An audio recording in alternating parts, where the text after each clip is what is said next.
அந்த கட்சியோட பிரின்சிபல்ஸ் எல்லாம் எடுத்து பாத்தீங்கன்னா உலகத்தையே கமத்து போடுற அளவுக்கான பிரின்சிபல்ஸா இருக்கும். ஏன்னா ஜெயிக்க போறது கிடையாதுல்ல. அதனால வெறுங்கரண்டிய எப்படி வேணாலும் சுத்தலாம், மாவு இருக்கிற கரண்டியை தான் ஒழுக்கமா சுத்தணும். அதனாலதான் சொல்றேன், சீமானுக்கு தோக்க தான் காசு. சீமானோட நோக்கம் என்ன?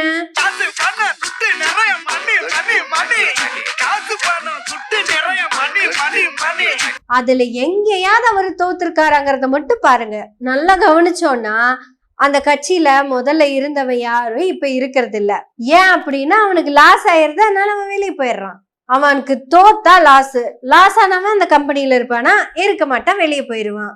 இன்னும் சொல்ல போனா அந்த லாஸ் ஆனவன கம்பெனியும் வச்சுக்காதுங்கிறது தான் விஷயம்.